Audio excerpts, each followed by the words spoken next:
Guys, gals, and indeed non-binary pals, welcome back again to another exciting installment of my year-end videos. Here at Rhyme Signatures, I've decided to do, obviously, a few more videos this year than I did last year. We've obviously already had the best album art come out, we've had the best epics come out, and now we're going to be taking a look at the Honourable Mentions. These are the records that came this close to making the final end-of-year list. Now, this is not to disparage or discourage the artists involved with the creation of these records. These are all superb pieces of music and all worthy of your attention in their own right. There was just something ever so slightly missing from the formula that kept them from breaching into the top 15. Now, that can be any number of reasons, but really it's down to an individual level, and I can't really be bothered getting into the minutiae of it.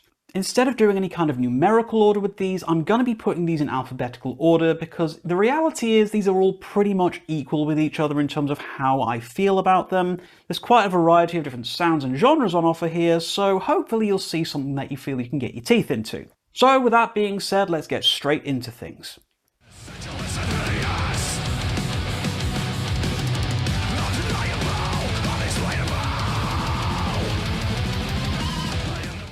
First up on the list, it is Aeons with the Ghosts of What We Knew. This one's great fun. I really enjoy this one. Obviously, you've seen it already in the epics list with the 19 or so minute long track towards the end of the album. But the whole dang thing is just really quite a lot of fun. It's very guitar focused. There's a lot of incredibly technical, very skillful axe work going on here.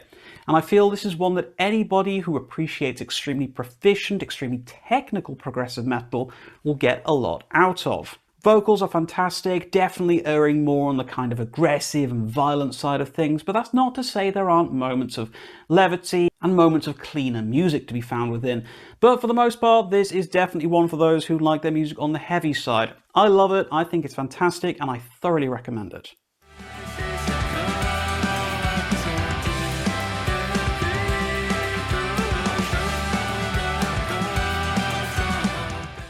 Okay, next up we have Alcest. They're back again with Les Chants de l'Horreur. Big fan of Alcest, always have been, love this band. I've been obsessed with the Nej and his particular output for a long time now. This was absolutely a return to the slightly older style of things. There's a bit more focus on the black metal going on here, but that's not to say that the kind of typical beauty and huge ethereal soundscapes that you've come to associate with the band have been left behind in the dirt, far from it. This feels almost like it is the perfect blend of their older material with some of the more typical post-rock that you found on Shelter.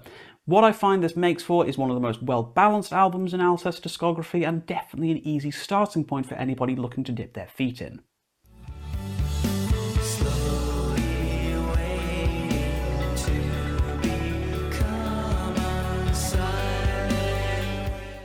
Okay, next up we have Amskray and Die Happy. This was a real sort of out of the left field one for me. Very small little band, absolutely fantastic stuff, really not given anywhere near enough attention on the sort of musical stage at the moment for just how good this record is. If you're a fan of things like the Deer Hunter, Coheed and Cambria, that kind of sort of indie, sort of prog rock kind of thing, you know, where you've got that fusion of the typical indie rock soundscapes with progressive rock sensibilities, you can't go too far wrong with this one. This feels like one that is endlessly replayable. It's so easy to listen to, but there's a lot of hidden depth and nuance behind everything presented on surface value. Some of my favourite songs of the year are on this album. Into the Garden is an absolutely immaculate piece of work, easily one of my most listened to tracks of the year, and I cannot recommend enough that you give this one a go. It really is a hidden gem.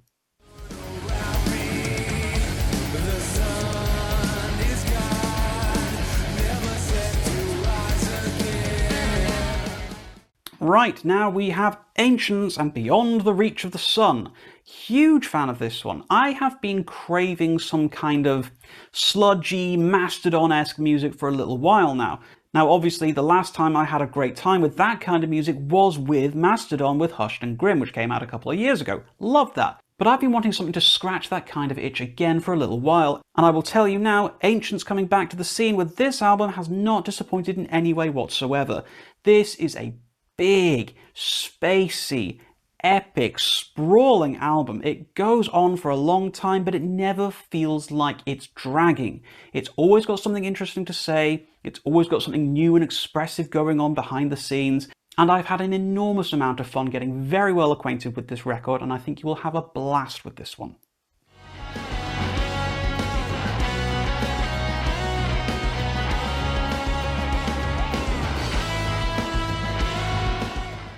Right, following that up, we're now into the B's with Beardfish and Songs for Beating Hearts. Huge fan of Beardfish, and it's been a long time since we last had a record from these guys. Comfort Zone came out, like, what was it, almost 8 years ago, I think it was. Long time. And I was starting to become convinced that the band was effectively dead. However, obviously that's not the case, because I'm holding the new record in my hand. Great fun, really exploring that kind of quirky, classic progressive rock style, but also infused with that kind of Nordic whimsy that can only come from a band like Beardfish. Now, I don't feel this is strong enough to be put up there with the top 3 Beardfish albums that they've ever put out, but this is definitely a fantastic return to form and far better than any of us were expecting it to really be. If you've never experienced Beardfish before, honestly, this is a great dropping in point. It's pretty accessible, but there's a lot of hidden depth behind the music. Definitely check this one out if you've not had the opportunity to do so far. Thoroughly recommended.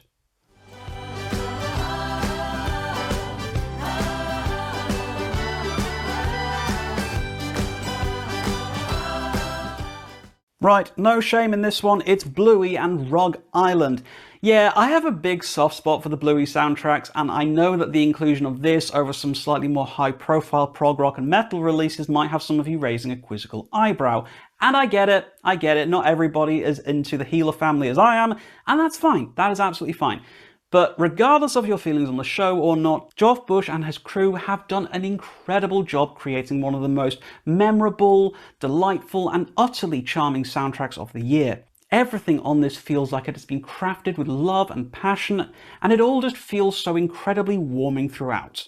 I know a lot of you will be turning up your noses at this one, but please trust me when I tell you that if you are ever in a sour patch, if you ever need cheering up, this is the medicine you need. Do check this one out, approach without judgment, I think you'll have a great time.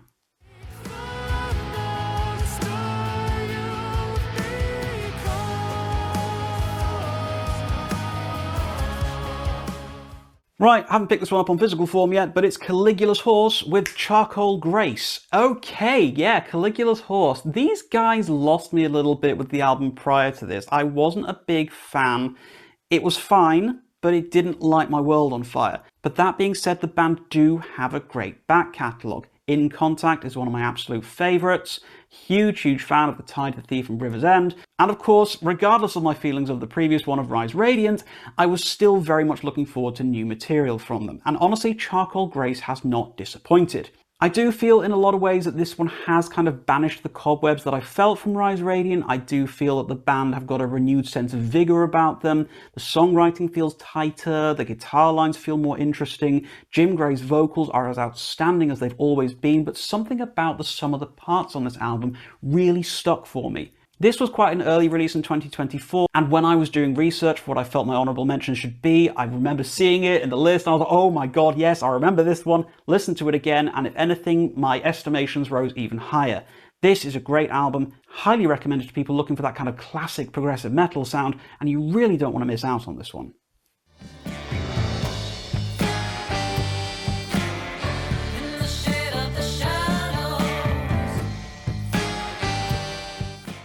Right, fairly recent entry now, it is Rosalie Cunningham and To Shoot Another Day. Now, I recently had the pleasure of seeing Ms. Cunningham play live in my hometown of Preston, and she was absolutely incredible.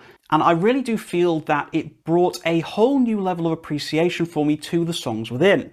Obviously, I really enjoyed this album when I actually listened to it normally, but there is something to be said about the interpretation of those songs in a live setting and how much it's made me realise I've been enjoying this album.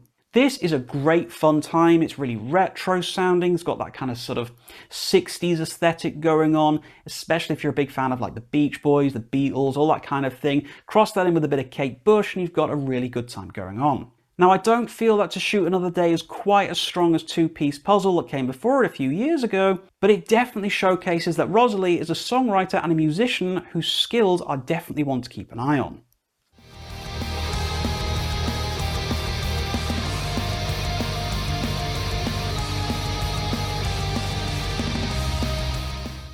Okay, next up we have Dawn Treader with Bloom and Decay. Yeah, this one featured quite high in my, obviously, album art video, and you can probably tell why, because it's gorgeous.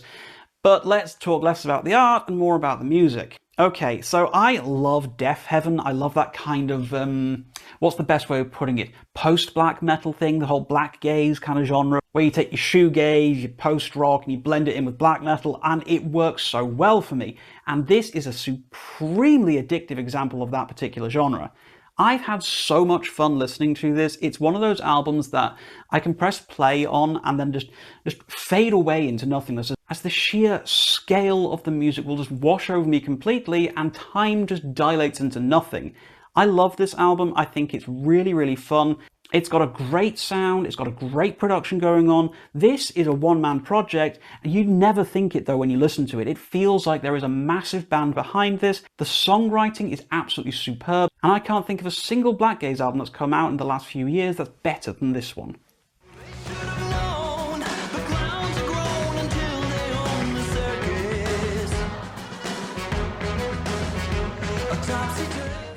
Okay, another one where I don't quite have it on physical format yet, but it's Dirt Poor Robins and Firebird.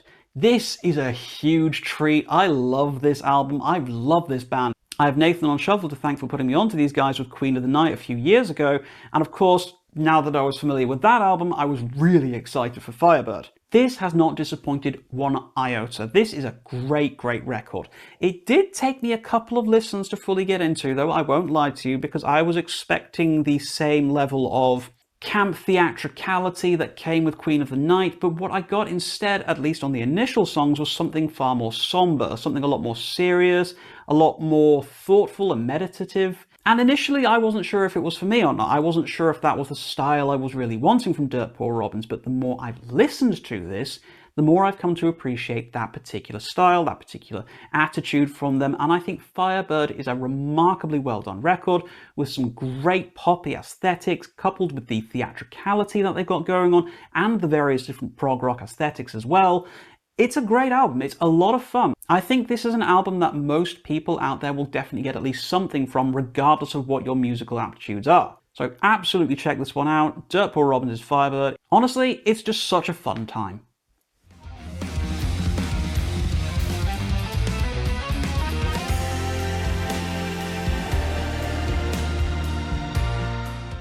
Right, one of the longest songs on the list, it's Frost with Life in the Wires. Okay, so I've been a little bit hit and miss with Frost for a while now. I haven't been a huge fan of the last couple of albums, but I've honestly never fallen out of love with them. Whilst I may not have enjoyed those most recent albums as much as like their first two, I've always had like a peripheral level of interest in them. I've always found Jem Godfrey to be a very interesting songwriter, and I do feel that whatever misgivings I might have had of the band of late, then they are very much sort of squashed and thrown away with Life in the Wires. Obviously a concept album, as is often the case with these particular things, this is a great time. There's a great blend of poppy and electronica aesthetic going on here, coupled with the very traditional prog rock sounds. It makes for an album that feels like it is equal parts past, present, and future.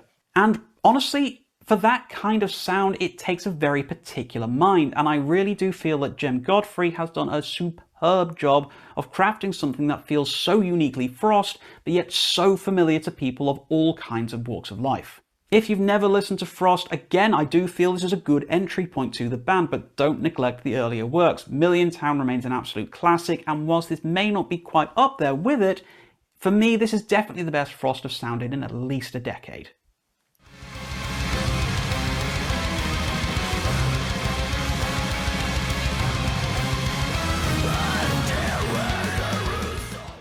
Okay, next up, it's Ihsahn with his self-titled album. Huge fan of Ihsahn. I remember discovering him in tandem with Leprous, because obviously Leprous used to be kind of like his backup band, I think it was, something like that. They had a connection. So it was through Leprous that I found Ihsahn, through Ihsahn I found Emperor, which is kind of weird because I found him before I found the band that he's most well known for, but you know, whatever, sue me.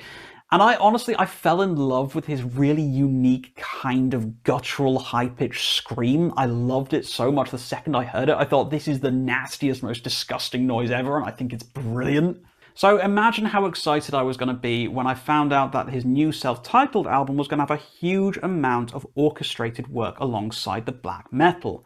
It makes for something that feels so incredibly cinematic, so incredibly over the top and insane sounding. It's a lot of fun. It's very intense. It's a lot. It's very maximalist. There is no room for sort of, small sounds going on here. Ihsahn's self-titled is 100% without a doubt the most expansive album that he's ever produced. There is a lot to take in, but it's a lot of good things to take in. It might be a little bit overwhelming if you've never really experienced his work before, so you might want to sort of dial things back and start earlier on if you've never listened to him. But for anyone out there who's into kind of over-the-top theatricality, especially when fused with black metal, I think you'll have a brilliant time with Ihsahn's self-titled album.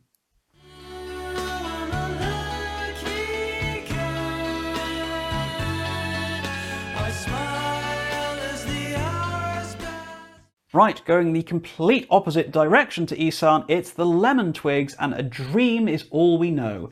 This is incredible. I love this album so much. I think of everything I've listened to this year, I think this is the album that I could recommend to literally everybody. I don't care how old you are, what sort of music you normally listen to, where you're coming from, where you're going, it doesn't matter. I think the Lemon Twigs have got something for you. There is a warm, nostalgic glow to this album which is so utterly bewitching, so charming, that I think it is impossible to wear a frown if you're listening to this. If you've got any kind of appreciation for the Beach Boys, the Beatles, take any sort of incredibly popular guitar-focused pop from the 1960s to the 1970s, and you've basically got it right here in the form of the Lemon Twigs. Yes, maybe it's a little bit guilty of crutching on nostalgia, but when the music sounds this good, this fresh and interesting, who cares? This is one of the most delightful experiences of 2024. It's short, it's snappy, it's beautiful, and I think everybody can enjoy this.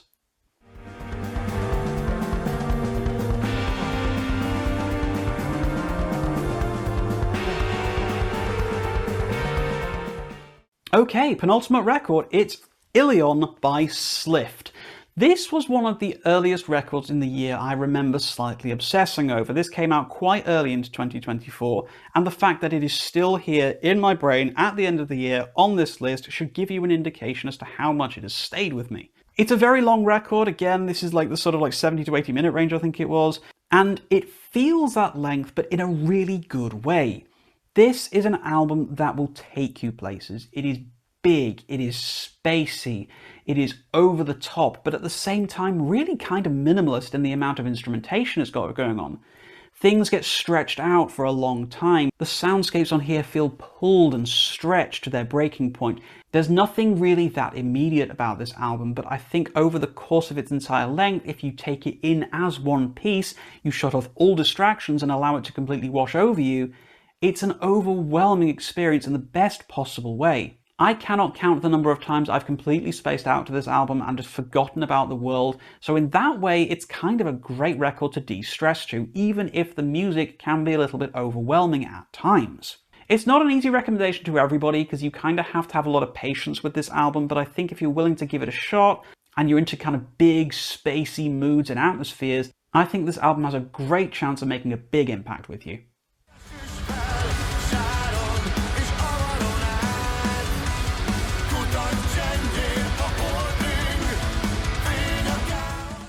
And my final pick in my honourable mentions of the year goes to Thy Catafalque and 12, and I'm not even going to try and pronounce the Hungarian. This one came out relatively recently, but it's hit me hard enough to want to include it within the list here. Tamás Kitály's songwriting is on absolute fire here. There aren't many parts of this album that I don't find absolutely enthralling. There is something to be said about how well he has blended black metal, death metal, electronica, folk music, all sort of blended into one incredible cocktail of just absolute chaotic energy. He's been doing this for a while now. Obviously this is the 12th studio album, and whilst I don't feel it's his greatest work, it is definitely his most succinct work. Much like a lot of the albums on this list, this is a very good starting point if you've never listened to Thy Catafalque before. It's a brilliant summarization of his career as an artist, and it might very well inspire you to go and check out some of his earlier works as well. So there you have it. Those are my picks for the honourable mentions of 2024.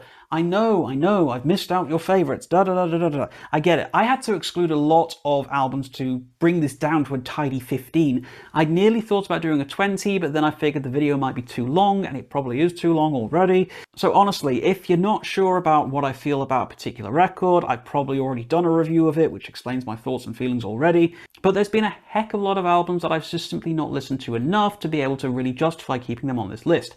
I will be having a sort of lastminute.com roundup of all the kind of albums that I have been listening to but haven't really had a chance to talk about yet. That will be coming in the near future, so keep an eye on the channel for that particular video. And of course, as always, I'd love to know what your particular honourable mentions for 2024 would be, so drop them in the comments down below. If you've made it this far, guys, thank you so very much for watching, of course. There are going to be a few more videos coming in the year-end series, so do keep an eye on the channel to see when those are dropping. But until next time, guys, as always, keep your rhyme signatures pretty odd.